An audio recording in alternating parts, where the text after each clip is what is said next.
Even though there's no crime here, one of the things I wanted to do was explore the differences between the cultures in Western culture and in here in Japan. So let's go back over to the United States of America, and they got flash mobs over in LA. Make sure y'all hit a like for the YouTube algorithm, subscribe to the channel, and turn on your notifications. Let's get into the show, ladies and gentlemen. Mob of shoplifters that ransacked Nordstrom in Topanga Mall on Saturday. Dozens of people grabbed an armful of goods on their way out of that store. Now residents are fed up with the brazen robberies. KCAL's Lauren Bozen is in Canoga Park with the latest on this investigation.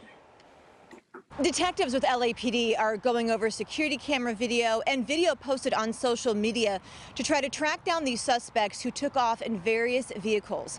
Now, what happened inside this Nordstrom is happening all over the state at different retailers. But that doesn't make this any easier for people who live here to accept. Between 30 and 50 masked shoplifters treated this Nordstrom inside the Westfield Topanga Mall as a free-for-all. Let me ask y'all a question. 30 to 50 people all over Los Angeles, all over California. This is the norm. All over California, all over Los Angeles, and they all look like me and you.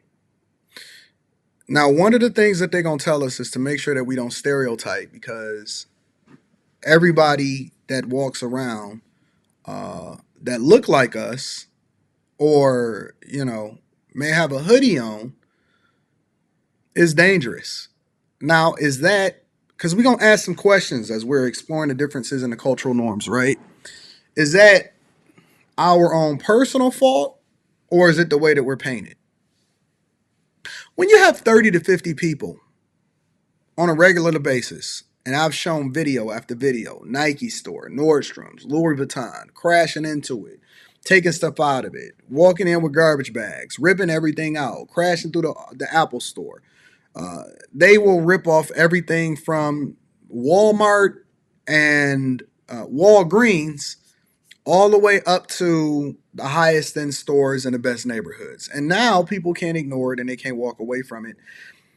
The first question that I have to ask myself is this our fault, the image that we have of ourselves, or is this something else that somebody is doing to us?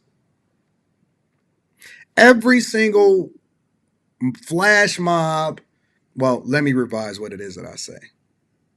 I know that Mayor Brandon Johnson over in Chicago said that these are just large gatherings. These are not flash mobs.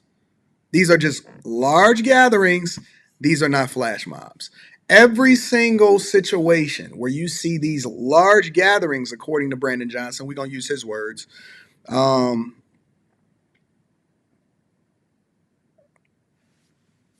they got this skin color.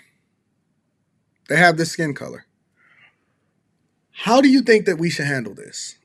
What do you think about this? What do you think? Do you think that this is normal? Do you think that normal people operate this way? People that follow the law, people that don't listen to rap music, riding around in a Charger or a Challenger Hellcat with the music blaring.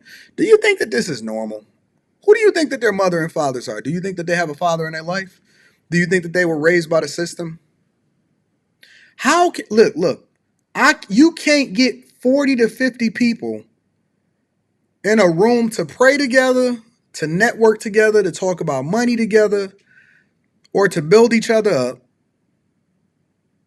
even to just shoot pool and go and hang out. You can't get 30 to 50 people together to do the right thing to save your life. If you go out and you say, hey, I need us all to come together so that we can volunteer to cut this person's grass because of whatever, so on and so forth. Or, hey, let's go and do a cleanup campaign within our neighborhood. Or, hey, let's make sure that we clean up this building and board it up. You try to get 30 to 50 people together to do that, you'll be hard fucking pressed. I mean, you got to do a giveaway. You got to do something. You got to bring a celebrity. Kanye might have to show up. You know what I'm saying? Jay Morrison. Well, maybe not Jay Morrison. Boyce Watkins. Well, maybe not Boyce Watkins. Umar Johnson got to come in and give y'all a duress story about how they holding y'all down in order to get 30 to 50 people together to do any fucking thing together. But if you can get 30 to 50 people to come in here and flash mob and rob a Nordstrom's, yo, it ain't even nothing in Nordstrom's that I even care about that's valuable enough to actually put my freedom on the line for in the first place. Saturday afternoon, they ambushed the store within minutes, taking whatever they could. It was disgusting to see what people are getting away with. No, ma'am, you're being racist. At least that's what they're going to call you. Ma'am, you're being racist because this is their reparations that's owed, and we have to make sure that they get what it is that's owed to them. And if Dr. Umar Johnson seen you, he would call you a snow bunny. All right? In the mix of Look all at this this shit. chaos, police say a security guard was sprayed with either mace pepper spray Look or at this bear man. spray. Investigators say the thieves took off with between $60,000 and $100,000 worth of merchandise. And they're going to sell it on the street for $5.99. Actually, they're not even going to sell it. All you got to do is go on eBay right now. Go on eBay, go on Facebook Marketplace, go on any of the most recent. You just order something and you're going to find out who the culprit is. Right? This is insane. This is absolute. Yo, 30 to 50 people. Nobody said, you know what? This is probably a bad idea. I'm going to go ahead and leave. At some point, it wasn't not one young person that said, you know what? This is probably not the group I should be hanging out with. 30 to 50 people, y'all running in there and grabbing a bunch of stuff out of Nordstrom's. Thieves targeted the same Nordstrom in 2021. This is my neighborhood. I have neighborhood pride no matter how bad it gets, but this is the second time. This is not the first time. Mayor Karen Bass issued a statement on Saturday's robbery, saying in part it's unacceptable and assuring accountability for those involved. But residents want this madness to end now. It's just brazen. Nobody's afraid of the repercussions. Some feel not. You know what they did, right? They got a couple different laws that's in place, and they all work together. And you know how they got them through? Because y'all voted for them over in California because they're a reflection of you. Your legislators are now a reflection of you. Don't blame it on the politicians. Don't blame it on the police.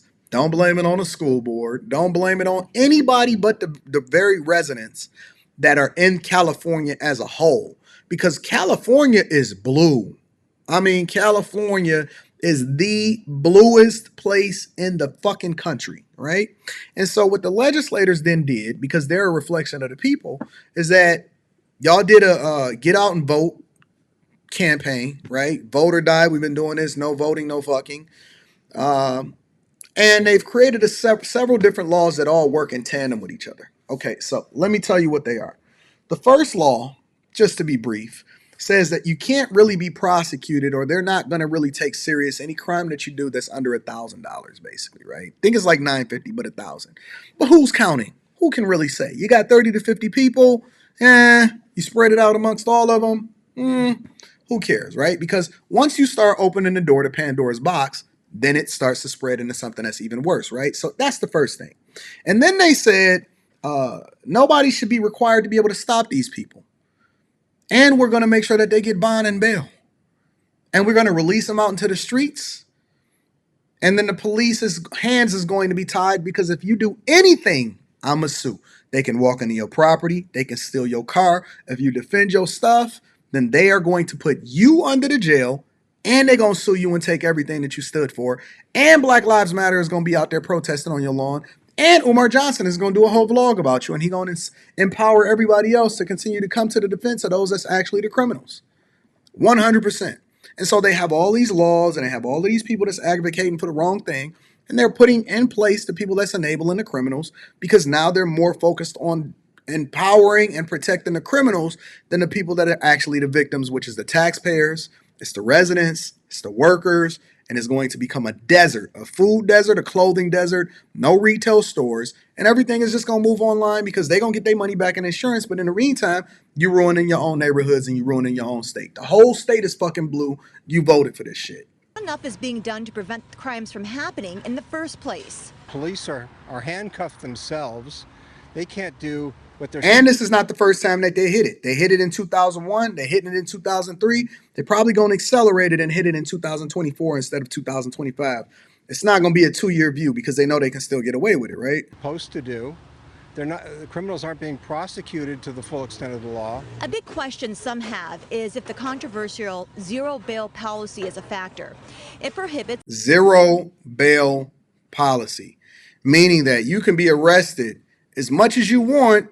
They're not going to hold you over for prison anyway, or hold you over in the jail when there's no consequences that come along with it. So what difference do it make? You tie the police's hands, you tie the prosecutor's hands, you then enable the criminals, and you put the people at a disadvantage from even being able to defend themselves. Thank you, P. Vincent. I'm going to read that super chat shortly. LAPD and LASD from requiring cash bail for people arrested for misdemeanors and nonviolent offenses. Look at this Concern shit. is that if individuals don't have any money in their pocket, they might end up in jail waiting for trial.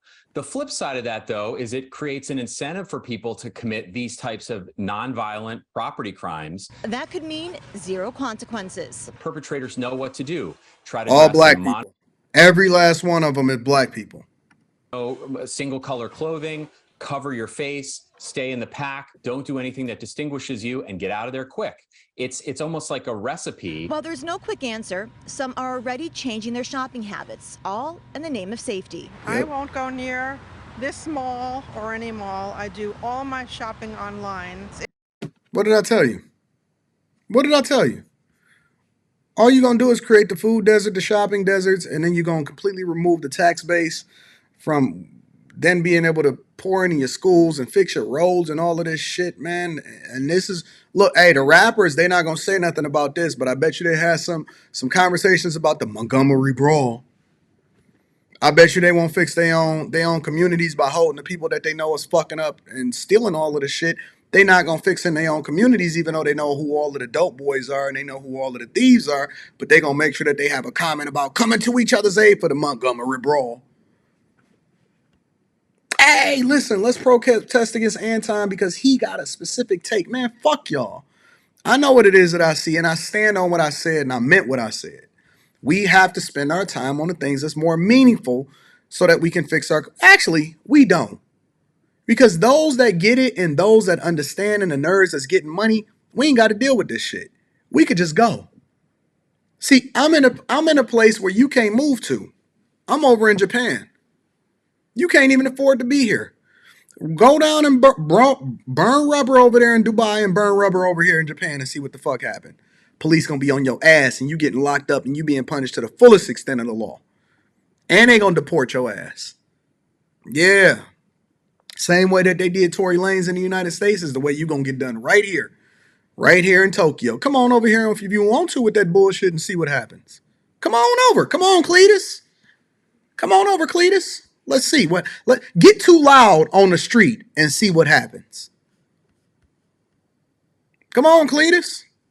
See, the ones that get it, we get it. This shit is already it. You can't fix this.